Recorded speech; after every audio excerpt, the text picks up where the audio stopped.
of the day. And I have to say that making bows while I'm in the process of running this preserve really helped my mind getting myself out of that whole rut of, you know, morning till night working with tourists, pushing people around in a nice way.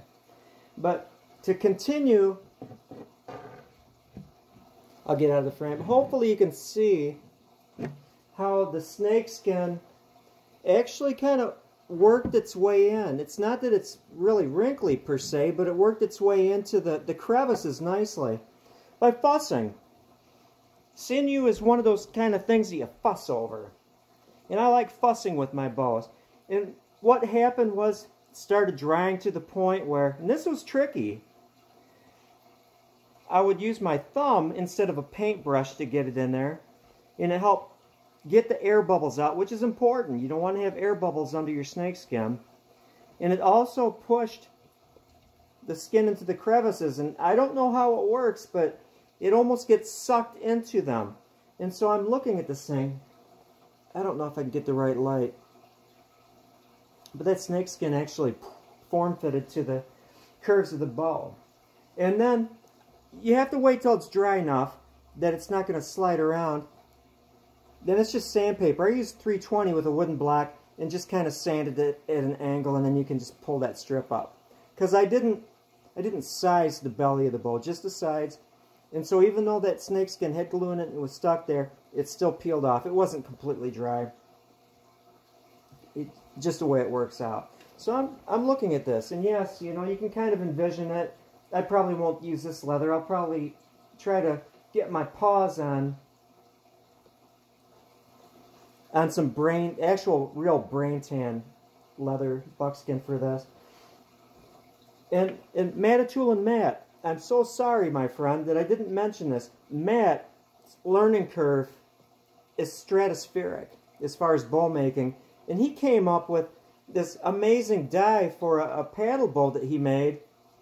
Turmeric, the spice, turmeric, and he dyed the bow this brilliant yellow with turmeric. And I'm thinking, looking at this, it's like, wouldn't this be striking with like colored bands, like red or something like that, just between the snakeskin and then the sinew, and also here at the tips matching.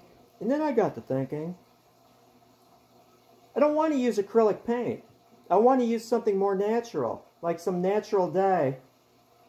And Manitoulin Matt, you helped me out. I'm thinking that yellow would actually be really good. Turmeric dyed sinew wrapping. Once I get this all tillered right, and I don't need to worry about like the sinew getting sanded off on bands, texture and color. You know, if I just painted it, it would just be paint. But if I was to dye the remaining parts of my sinew that I have, still in the hide glue, because remember I did the cold brew method, put some turmeric in there, dye the sinew, and then bright yellow Manitoulin matte yellow bands there, that would be really cool. And then I was thinking, you want to know how to make bows. I'm sure that there's a couple people out there that are admiring this bow. Picture this. Now I've been known to make a board bow or two, or 100 or 500. Like putting out red oak, a board bow, you know, basically tillered, plus one of those radius sanding blocks that you can put in your toolkit to radius the back, plus a sinew. You're going to have to process it yourself, my friends. Probably 8 tendons would do it. A bow just kind of like this. You know, the woodwork is mostly done.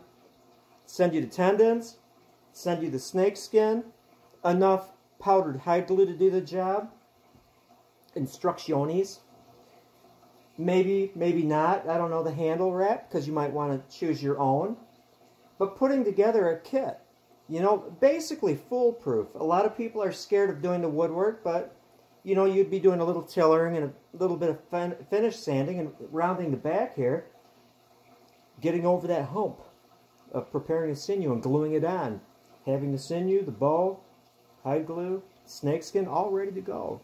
Right before your eyes, right before your hands. That would make a pretty cool kit, wouldn't it? And I'm going to be retiring soon. I want to go into bow making full time. That could be one thing I offer. What do you think? I think that's a stellar idea, because a 60-inch bow, not everyone, you know, requires a 68-inch bow. A lot of us like native style bows, First Nations bows. I think that'd be cool. And I could do that, you know, at a reasonable price, even in these days of inflation and stuff like that.